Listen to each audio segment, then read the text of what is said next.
Dear beloved people of God, welcome to this reflection. We are on the 14th Ordinary Sunday. Today let's try to reflect upon people rejecting God. The first reading is taken from the book of Prophet Ezekiel. Prophet Ezekiel is commissioned by God to go to the people of Israel who are in exile in the land of Babylon.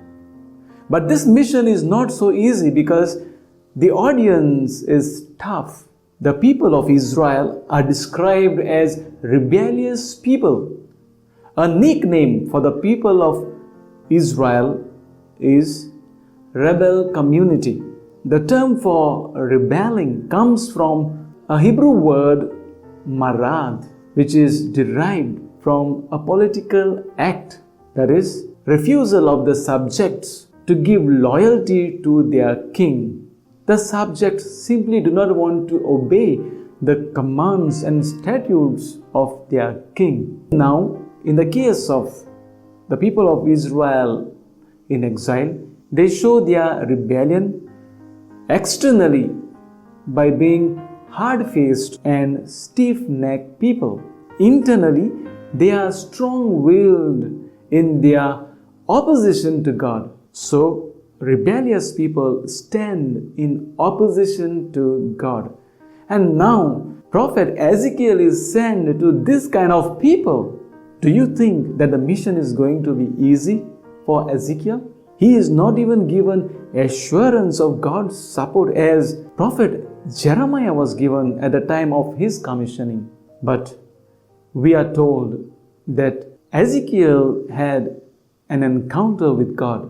And in the book of Ezekiel, he is described as a man of spirit.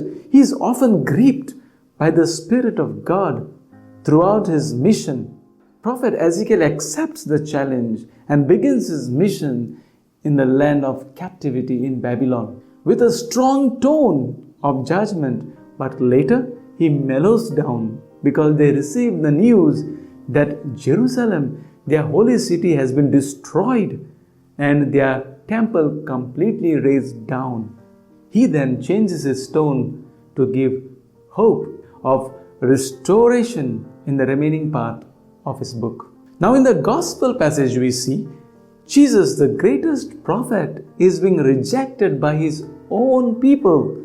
As usual, on the Sabbath day Jesus taught, but this time they found his wisdom, his knowledge, his eloquence much surpassing to theirs. And we are told that they took offense.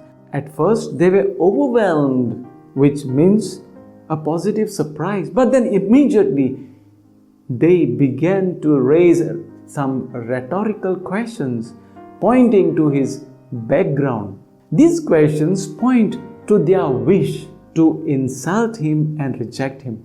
A prophet is the authorized agent of God, and Jesus had shown this, proved this by his word and mighty works that he had performed. But these people closed their ears and closed even their eyes. They began to belittle him, focusing more on his poor or lowly background. They saw Jesus simply as an ordinary person. They could not see anything beyond.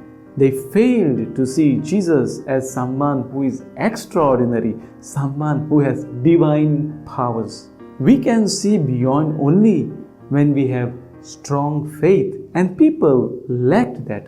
Jesus was surprised at their unbelief, and we are told that he could not do mighty works because of their unbelief. Though their unbelief tied his hands, yet out of love, he healed some of them. It is exactly like Saint Evangelist John, who says in his first chapter, he came to their own, but his own did not accept him. He came as the true light of the world, but people preferred darkness. Why do people reject God? Some reject God maybe because their deeds are of darkness and they do not want to come in the light. Some reject maybe because they do not want to be loyal to the statutes, to the commands of their King, who is our Lord Jesus Christ. They do not want to live by the standards of God, but want to live by their own standards. Sometimes people reject God because they can't see divine presence in the ordinary things. Like some can't even imagine that divinity could exist in the species of bread and wine. Let's remember our God who stooped down from heaven to the earth to become like one of us. Let's remember that our God took birth in the ordinary situations of this world in a very poor place where we could least expect divinity to be present. My dear people of God, if people reject you because of your poor background or because of your sinful background, do not worry. God has great things in store for you. Let's accept and not be rebellious, stubborn people, but be open-minded for a change in life, to accept God who can be our strength in our weakness, as St. Paul says in the second reading of today.